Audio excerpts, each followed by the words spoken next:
Memang standar kehidupan atau standar kebahagiaan, standar sukses anak itu memang kadangkala orang meletakkan sama semuanya anak. Karena bagaimanapun kebahagiaan itu tidak bisa diukur dari kebahagiaan orang lain. Allah menciptakan manusia itu sudah sempurna ya. Meskipun ada yang keterbatasan fisik, keterbatasan ini, tapi di sisi lain itu mereka memang mempunyai kelebihan-kelebihan yang tidak semua orang punya gitu loh. Benar kata Bu Eka bahwa sebenarnya kita lahir tuh dengan keistimewaan yang berbeda-beda.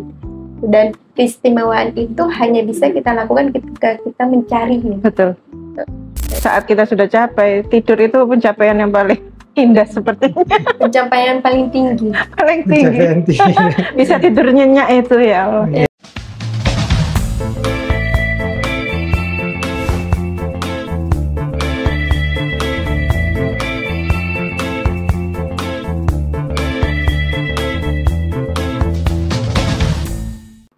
Oke, halo teman-teman, kembali lagi di podcast Kalimetro.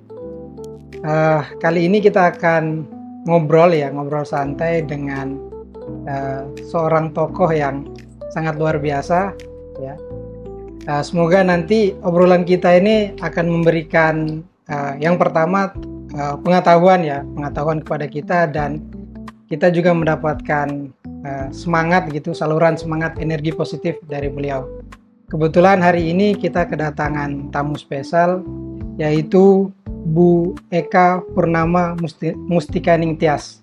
Bu Eka, selamat datang di tempat kami di Rendes Facebook Komunitas Kalimetro.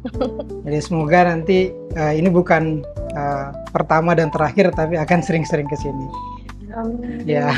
Terima kasih juga sudah mengundang saya ke sini dan waktunya untuk saya gitu. Terus kita juga ditemani oleh Mbak Miri Pariastutik, Lengkap banget. editor di Intrans Publishing. Ya, Mbak Miri, kira-kira kita mau bahas apa nih? Kita akan bahas, karena mumpung ada penulis Selaksa Media Lini Intrans Publishing, ada Bu Eka, mungkin kita akan bicarakan bukunya Bu Eka yang baru terbit. Mungkin bisa dibacain judulnya? Oh ya, kebetulan kita akan bahas buku yang sudah diterbitkan oleh Bu Eka, yaitu If You Feel Not Okay, It's Okay. Jadi buku ini diterbitkan di Selaksa Media, salah satu lini penerbit dari Intrans Publishing Group. Ya. Bu, mungkin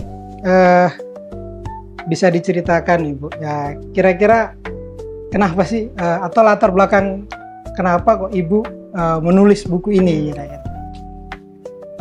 Latar belakangnya itu sih karena kita setiap hari di media sosial itu disuguhi berita-berita yang tentang remaja yang bermasalah tuh.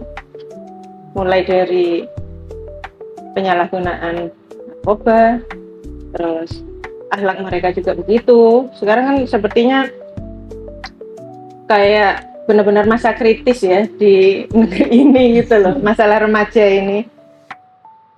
Beda sekali dengan remaja di masa lalu gitu. Jadinya waktu ada tawaran menulis mental health, saya langsung kepikiran itu. Oh, remaja sepertinya ini memang butuh dibahas. Iya. Berarti masuk barak bukan solusi, Bu. Iya. Kesehatan mental. Itu masalah remaja, Bu. Selain itu apa ada yang lain, Bu, yang latar belakangnya selain remaja? Nah, ini apalagi kita memang di fase-fase krusial ya. Di negara kita yang seperti itulah ya. Nah ini dimana orang tua itu waktunya untuk anak itu seperti kurang gitu loh. Anak-anak ini menjadi kurang perhatian dari orang tuanya, sehingga dalam tumbuh kembangnya itu mereka seperti sendirian gitu, nggak punya panutan, nggak punya tempat untuk curhat. Mereka kalau ada masalah itu saat mau bilang ke orang tuanya itu takut. Terus merasa juga dikesampingkan karena orang tua mereka itu sibuk bekerja. Jadi mereka itu merasa, aku ini harus kemana ya? Kenapa aku sendirian ya? Gitu. Pada saat mendapatkan masalah, mereka bisa ke jalan yang tidak baik. Jadi ada yang penggunaan narkoba, ya. Terus ada mencari teman-teman yang tidak baik juga. Padahal mereka itu intinya kepengen dianggap gitu, kepengen saya ini ada gitu. Tapi sayang mereka tidak mendapatkan itu di dalam keluarganya. Jadinya mereka malah mencari sesuatu yang di luar, yang harusnya di jalur yang benar, ternyata mereka tersesat di jalur yang tidak salah.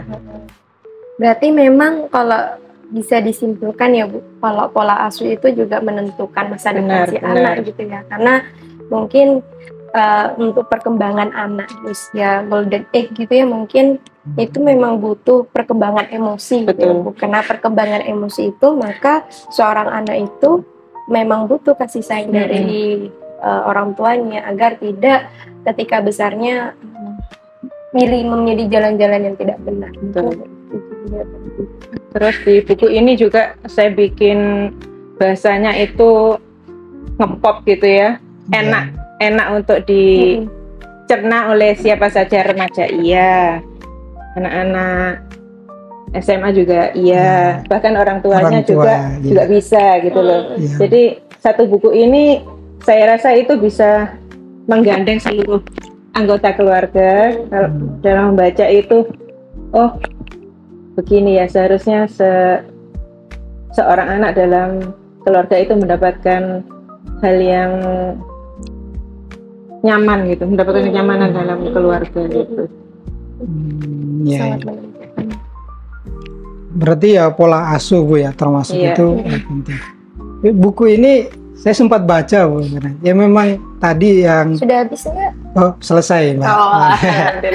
Selesai dan saya coba refleksikan begitu dengan. Jadi buku yang ditulis Bu Eka ini mungkin tadi tepat ya. Jadi buku ini ketika yang membaca itu seorang anak, dia akan bisa memposisikan sebagai seorang anak harusnya bagaimana begitu. Ketika yang membaca ke orang tua itu juga harus memposisikan bagaimana posisi orang tua. Seperti saya baca di yang di bab pertama Bu ya. Hidup tak ditentukan oleh nilai A di rapormu. Nah, ini kan banyak ini bisa terjadi seperti ini ya, sudah umum ya. Kadang orang tua itu gimana ya, saklek, kamu harus dapat angka sempurna 100, padahal sudah jelas tahu anaknya itu berbakat, udah tahu anaknya itu cerdas, pinter gitu.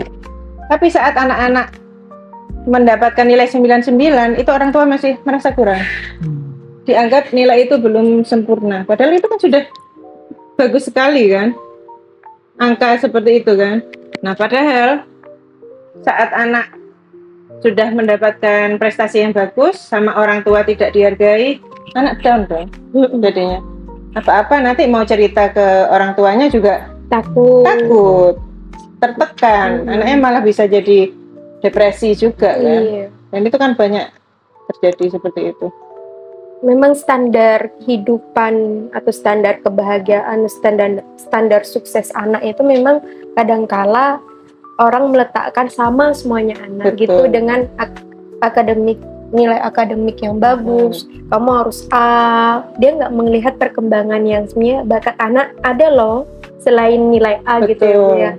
Dan sekarang semuanya disamakan, apalagi media sosial yang hari ini semakin hiruk pikuk dengan adanya ya kamu harus dapat nilai A, kalau A berarti kamu sempurna. Ya ini ngomongin soal media sosial.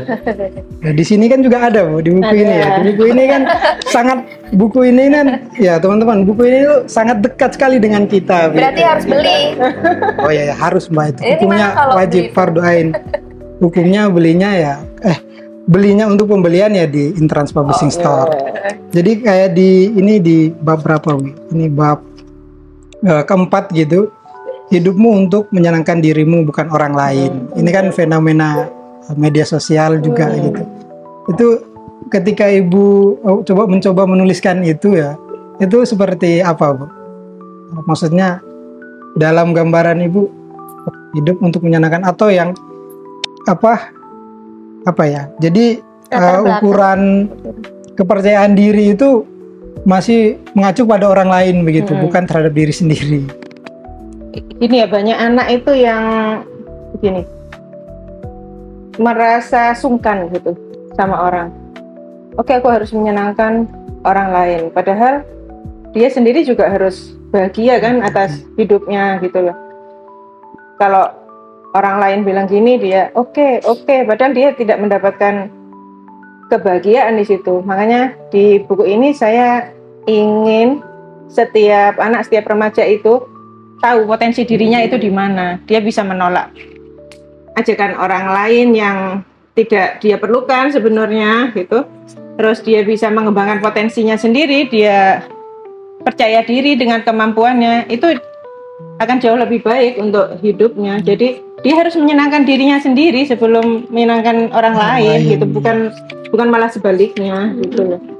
Dan itu saya rasa bukan hanya untuk remaja ya, orang-orang dewasa juga sering kan gitu merasa kalau ada yang ngajak merasa sungkan, apalagi orang Jawa ya, sungkan gimana nanti pikiran orang-orang tentang kita, padahal yang nomor satu harus dibahagiakan adalah hidup kita sendiri gitu.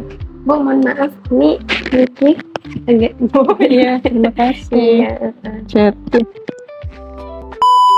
Terus di buku ini juga, Bu, saya akhirnya tahu sebenarnya yang lebih. Akhirnya tahu juga ada buku. Oh ya, akhirnya aku tahu ya. Saya itu kan sering dengar istilah FOMO, Bu ya. Kemudian di sini kan juga ada gitu di media sosial itu. Saya kira FOMO itu lebih kepada ikut-ikutan tren. Padahal di buku ini, karena kita sekarang ternyata itu eranya digital, sosial media, ternyata ada penjelasan yang lebih dari sekedar FOMO ikut-ikutan itu. Mungkin bisa dijelasin, Bu. Soalnya ada istilah FOMO itu dalam buku ini seperti apa, dan saya juga di sini itu menariknya karena dia dilengkapi juga ini, teman-teman. Iya, jadi ada keinginan-keinginan gitu ya. Hal-hal jadi kayak interaktif banget, Bu. Betul. Interaktif. Soalnya dulu saya setiap punya keinginan itu selalu mencatat gitu. Jadi saya ingin kemana, tujuannya apa, tujuan hidup apa 5 tahun ke depan gitu. Jadi waktu bikin buku ini saya itu oh ya bisa dimasukkan pengalaman pribadi juga kan. Kan juga pernah jadi remaja toh. Sudah pernah mengalami fase itu. Jadinya oh ini sepertinya memang penting gitu, harus dimasukkan. Kalau istilah FOMO itu fear of missing out ya, kita pasti pernah melalui itu. Iya.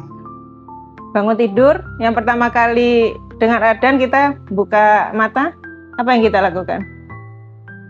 Mencek ambil HP, scrolling, ya kan? Ada berita apa gitu? Kalau ada berita apa mungkin masih mending narik. Di chat apa ya sama si dia. Terus dari gara-gara FOMO itu ini pada akhirnya itu kita akan terjerumus terus-terusan scroll, terus merasa hidupnya orang lain itu lebih wah dari hidup kita. Karena kita melihat apa yang ditayangkan di media sosial aja kan, video kebahagiaan orang lain, foto-foto kebahagiaan orang lain, keluarganya gini, misalkan diri sendiri keluarganya misalkan single parent, melihat di media sosial entah temannya atau saudaranya jalan-jalan misalkan ke luar negeri bersama keluarga lengkap, itu kan bisa menimbulkan rasa tidak nyaman gitu ya. Nah ini makanya perlu detox media sosial, karena bagaimanapun kebahagiaan itu tidak bisa diukur dari kebahagiaan orang lain.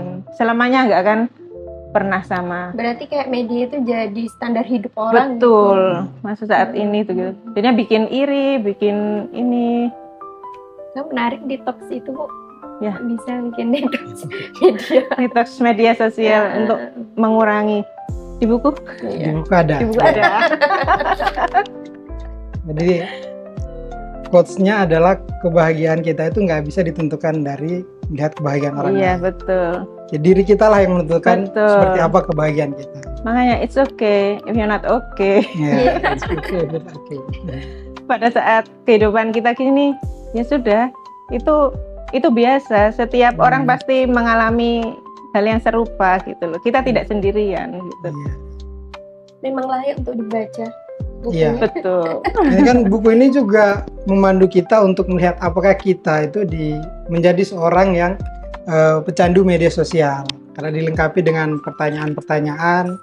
Kalau pertanyaannya banyak yang dijawab ya, berarti ya kita ya terdiagnosis kecanduan media sosial. Kecanduan. Maka harus mencoba cara tadi Bu ya, Iya, detox sosial media.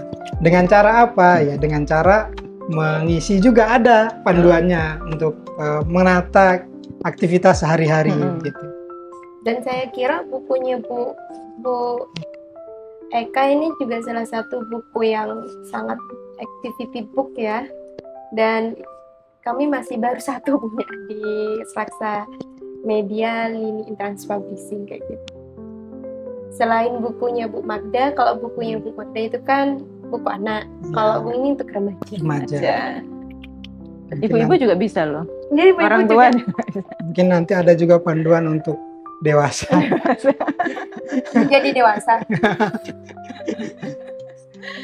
Oke. Iya, di buku ini juga ternyata sebenarnya saya juga akhirnya, menarik karena ada ini, ada jurnal kebahagiaan. Betul. Jadi kita perlu mencatat apa-apa yang membuat kita bahagia. Betul. Iya, seperti itu Bu ya. Dan harus kita ulangi terus-menerus sehingga kita selalu bahagia kira-kira. Karena dengan mencatat itu, ini pengalaman pribadi ya. Dengan mencatat apa yang kita merasa bahagia gitu, kita akan bersyukur gitu loh sama hidup kita gitu.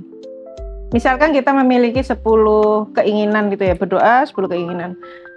Dikabulkan 1, kita merasa bersyukur. Dikabulkan 2, merasa bersyukur. Tidak dikabulkan, ya kita juga merasa bersyukur gitu. Berarti dihindarkan dari masalah yang sebenarnya tidak baik untuk kita gitu.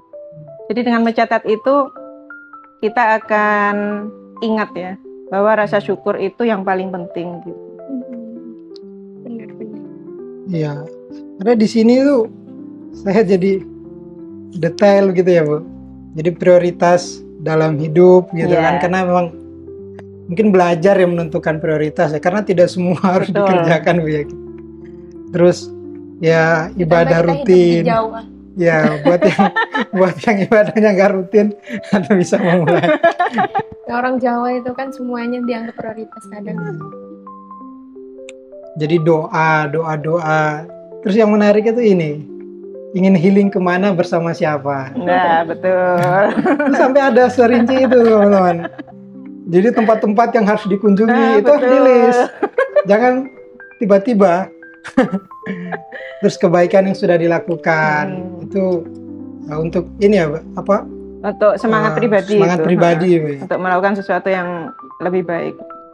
Sampai me time itu buku yang kubaca, film yang kutonton, semuanya ada ada halaman khusus gitu untuk kita mencoba mendisiplinkan diri begitu untuk menjadi bahagia. Gitu.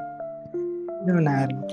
Berarti itu termasuk semuanya itu adalah pengalaman hidup dan pernah Ibu jalankan. Ada. Karena saya orangnya terstruktur gitu ya, ingin apa gitu, saya catat. Nanti dari catatan itu berapa kegiatan yang bisa saya kerjakan dan pas gitu loh. Jadi dari situ kan akhirnya bisa, kemampuan saya segini. Terus ya itulah intinya, akhirnya bersyukur. Saat masalah berat menghadapi, sudah kita anggap biasa gitu loh. Tidak terlalu ekspektasi begitu tinggi. Misalnya punya daftar 10 permintaan, yang ternyata dikabulkan sama Allah cuma 1, ya it's okay gitu. Dan tidak memaksa. Tidak memaksa, karena saat ekspektasi kita terlalu tinggi, yang jadi apa? Penyesalan, jatuhnya pada diri sendiri kan akhirnya. Berarti harapan itu juga menemukan takdirnya. Tuh. Harapan juga menemukan takdirnya. Iya. Ya, buku ini memang dekat sekali begitu loh Bu, dengan Kehidupan. keseharian Iya, kita betul. begitu. Apa yang kalau sudah pernah kita jalani begitu. Tapi kan saya merasa dari buku ini itu kemudian memberikan kita sebuah pengetahuan. Oke, walaupun mungkin masa-masa yang itu kita sudah lewat gitu. Iya. Tapi kan dia bisa bermanfaat untuk oh ya minimal saya harus kasih tahu ke keluarga ya Iya. paling terdekat begitu. Karena di satu buku ini ada satu kisah yang saya sempat baca itu ya itu soal anak broken home gitu. Mm-mm. Jadi dia Betul. malah itu diceritakan diangkat dari kisah Kisah, nyata. Itu seperti apa? Ini kebetulan saya mengenal baik ya. Terus ini anak itu pas fase remaja itu dia benar-benar broken home. Jadi dia itu di rumah sampai menjadi penyampai pesan Oh, ya. antara ayah dan ibu. Bagaimana coba perasaan si anak itu di dalam rumah, tidak ada komunikasi antara ayah dan ibu, dan dia berperan sebagai penyampai pesan gitu. Saat ibunya mau pesan apa ke ayahnya, anaknya yang menyampaikan. Begitupun jawabannya dari ayah untuk ibu, anaknya. Otomatis menderita kan batinnya. Akhirnya sering ke rumah hampir tiap hari. Karena di rumah itu cewek semua ya anak-anaknya. Dia cowok, jadi pangeran lah di rumah. Karena tidak punya anak cowok ya. Suatu hari yang bikin saya sama keluarga itu sampai kayak mau nangis gitu ya. Kalau di keluarga saya kan terbiasa bersama-sama bercanda gitu ya. Masalah sepele pun gimana ya kalau rasanya sudah bahagia itu kan bersyukur gitu ya. Nah si anak ini lihat dari kejauhan, kenapa ya aku tidak punya keluarga seperti ini? Kenapa di rumahku itu begitu? Terus pada saat itu saya merasa deg. Terus saya jawab, bukannya ini keluargamu juga? Di sini kamu jadi anak juga. Jadi kamu di sini itu bukan orang lain gitu. Kamu juga anak, statusnya seperti diriku gitu. Akhirnya lama-lama dia akhirnya bisa menerima keadaan itu. Alhamdulillah sekarang bahagia anaknya. Alhamdulillah. Berarti memang kalau broken home juga broken heart ya? Broken heart. Dan alhamdulillahnya dia meski dalam keluarga seperti itu, agamanya ini kuat. Lingkungan juga mendukung kan ya. Dia meskipun dari keluarga seperti itu tetap ini ya, hatinya itu dekat sama Allah gitulah. Pengajian dia datang di lingkungan itu. Baik. Alhamdulillah sekarang anaknya tidak terjerumus ke hal-hal yang aneh-aneh lah ya. Gitu ya, aktivitasnya negatif, malahan lebih ke positif. Ikut Karang Taruna gitu sekarang. Alhamdulillah. Ya karena pas baca itu juga wow. Iya, wow. Dalam satu rumah kan ya Betul. bisa kita bayangkan gimana kondisi kejiwaannya si anak. Begitu ya. Sedihnya bagaimana. Apalagi, dan dia langsung apa ya? Dia bahkan sering menginap di rumah hampir tiap hari sampai jam 10 malam itu kadang diantar ayahnya. Ngebir rumah, mau nginap di sini. Lama-lama mungkin sama ayahnya nggak boleh ya karena terlalu sering. Punya rumah ngapain? Padahal di rumah dia tidak bahagia. Tidak ngapa-ngapain juga. Betul. Berarti itu tunggal Bu anaknya ya? Atau dia punya saudara? Punya saudara tapi jaraknya hampir 15 tahun kalau nggak salah. Ya semacam anak tunggal lah ya. Iya. Oke, ya itu satu kisah yang bisa jadi pembelajaran. Pelajaran ya. betul. Jadi kadang ya kita juga perlu melihat kiri kanan begitu ya terkait dengan hal seperti itu. Jadi ya saya kira itu jadi pembelajaran yang sangat menyentuh lah untuk kita yang sudah tahu ya. Berarti kalau ada anak-anak yang mungkin mengalami peristiwa atau seperti itu ya, kita mungkin sebagai sesama manusia harusnya saling merangkul. Iya. Terus juga di buku ini itu saya sekilas baca itu ada tentang yang disabilitas, Bu, atau apa ya, berkebutuhan khusus itu, atau istimewa lah, anak istimewa. Dan itu membuat saya kira nanti siapapun yang baca itu pasti akan, oh ternyata orang yang kita anggap itu ternyata berbeda dengan kita merasa ternyata kita lebih baik, ternyata enggak juga. Ternyata mereka punya satu sisi yang bahkan lebih baik daripada kita. Itu seperti apa, Bu? Karena Allah menciptakan manusia itu sudah sempurna ya. Meskipun ada yang keterbatasan fisik, keterbatasan ini, tapi di sisi lain itu mereka memang mempunyai kelebihan-kelebihan yang ini, yang tidak semua orang punya gitu loh. Misalkan kacamata tebal, tapi ternyata penciumannya tajam. Saya bahkan kalau mencium sesuatu yang bau itu nggak begitu perasa, tapi beliau ini dari jarak 1 meter, 2 meter itu sudah bisa mencium ada sesuatu yang tidak beres sama makanan itu gitu. Tahu tokoh Helen Keller? Helen Keller. Nah, itu salah satu tokoh perempuan yang dia itu tidak bisa mendengar dan dia tidak bisa melihat, tetapi dia menjadi salah satu dosen terkemuka di Eropa itu. Dan dia tuh jadi juga salah satu pemikiran hebat, bahkan dia penulis.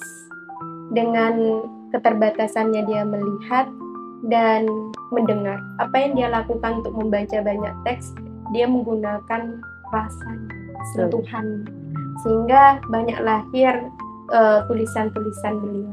Tidak hanya itu, kami juga punya salah satu penulis kami, yakni Mbak Maurinta, Kak Maurinta. Yang saya sepertinya kenal. Ya. Penulis Andi sepertinya. Ya, dan dia itu tidak bisa melihat, tetapi karyanya, dan dia termasuk salah satu penulis beranda Lini Intrans Publishing yang sangat-sangat mahir, progresif, menulis tulisan novel dan punya tema-tema khusus. Temanya tuh seringkali soal toleransi. Kayak gitu. Benar kata Bu Eka bahwa sebenarnya kita lahir tuh dengan keistimewaan yang berbeda-beda, dan keistimewaan itu hanya bisa kita lakukan ketika kita mencarinya. Betul. Proses mencarinya itu, Mbak. Yang seperti apa? Kayaknya di bukunya Bu Eka bisa kita lihat, dibaca. Bisa dibaca.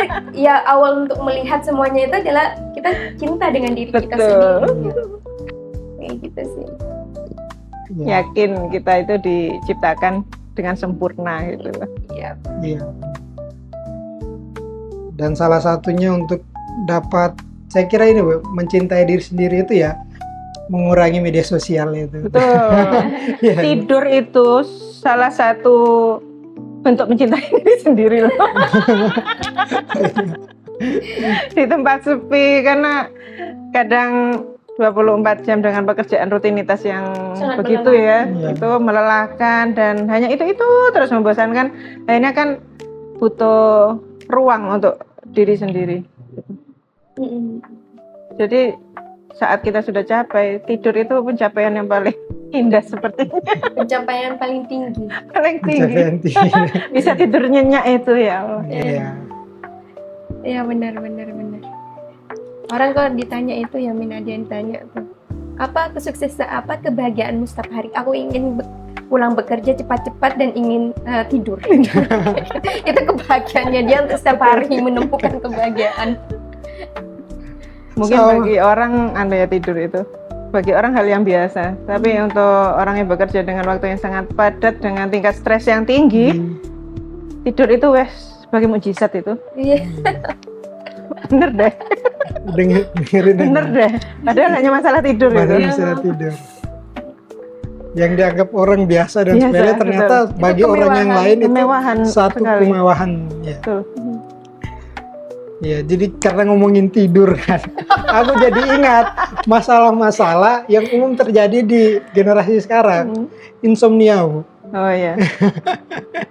Itu kan masalah-masalah, ya saya kira hampir anak-anak sekarang mungkin. Insomnia itu jadi masalah yang sering terjadi, dan ternyata di buku ini ada. Bu. Iya, itu mungkin bisa dijelasin secara sekilas, Bu.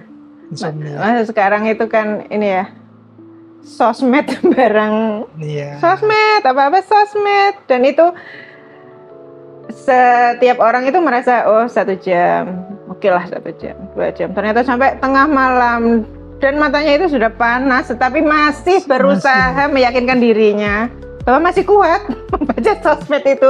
Akhirnya kan sampai lewat tengah malam, meskipun sudah ngantuk, tidak bisa tidur. Pada saat dia ingin tidur, malah nggak bisa tidur. Padahal dengan jadwal tidur yang serabutan seperti itu bisa berakibat fatal ya lama-lama pada kesehatan diri sendirinya, mentalnya juga gimana. Terus kesehariannya dia juga akhirnya berdampak nggak baik deh. Iya. Jadi saya kemudian jangan-jangan sebenarnya banyak orang insomnia ini karena ya tadi betah gitu di scroll media sosial ya. Dan jadi habit jadi. Betul. Jadi kalau nggak ngelakuin rasa kosong gitu. Kadang kan karena jadi habit. Ya kayak apalagi nggak megang HP. Iya, kayak gimana gitu rasanya. Gimana gitu ya. Kayak kecanduan itu. Iya, saya kira ya itu mungkin menjadi ini ya, tips ya. Karena di buku ini juga disediain. Jadi ada problem seperti apa, itu ada pilihan upaya begitu yang bisa dilakukan menyelesaikan problem itu. Salah satunya tadi ya insomnia itu. Jekrol HP, tahu-tahu nggak tahu, kok udah azan subuh. Padahal besok pagi harus katakanlah kerja atau sekolah. Betul. Waktu terbuang sia-sia. Terus kesehatan badan juga jadinya menurun, stres meningkat. Apa yang dicari coba? Iya, benar. Itu kalau keluarga lingkungannya baik ya alhamdulillah. Tapi kalau enggak pas yang belum baik, betul. Ya akhirnya larinya jadi tadi kenakalan remaja. Kenakalan. Ya. Jadi kenakalan remaja itu ya terjadi bukan secara individual ya. Jadi memang ada lingkungan, ada faktor-faktor lain. Dan buku ini sebenarnya mencoba untuk memperkenalkan kita dengan hal-hal itu gitu. Mumpung belum terjadi, nah segera ya dihindari ya. Ya. Tapi kalau yang sudah terjadi, nah ada panduan-panduan untuk melewati masa-masa itu. Seni mencintai diri sendiri. Seni mencintai diri sendiri. Seni mencintai diri sendiri. Terus apa lagi, Mbak? Seni mencintai diri sendiri. Iya, itu buku. Mungkin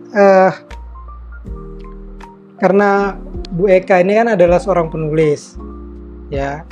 Mungkin Ibu bisa cerita sebenarnya sekilas. Ibu mulai menulis itu dari kapan?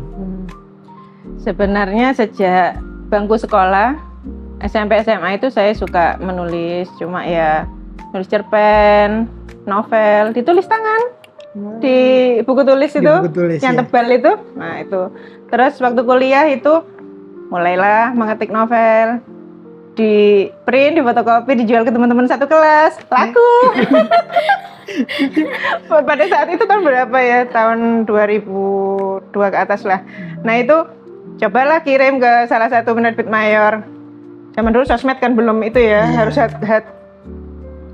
print out ya. Itu dikirim, ternyata ditolak, beberapa kali ditolak. Akhirnya ya sudahlah. Terus lulus, kerja, menikah, pindah ke Pati itu, sempat ikut lomba menulis cerpen waktu itu. Kalah dong. Akhirnya sudah saya mengubur dalam-dalam keinginan untuk menjadi penulis karena harus fokus kepada anak dan keluarga kan, anak masih kecil butuh ibunya. Kemudian COVID, itu titik baliknya. COVID nggak ngapa-ngapain juga kan di rumah. Masakan juga pesan semua kan, pesan antar, nggak ngapa-ngapain. Akhirnya belajar menulis bersama anak saya. Jadinya awalnya kepingin nulis fiksi kayak novel, lama-lama ternyata merambah ke non fiksi juga, mulai berbagai genre ya, novel iya, mental health iya, terus motivasi Islami juga iya, buku teks pelajaran itu iya, LKS iya, semualah. Alhamdulillah bisa.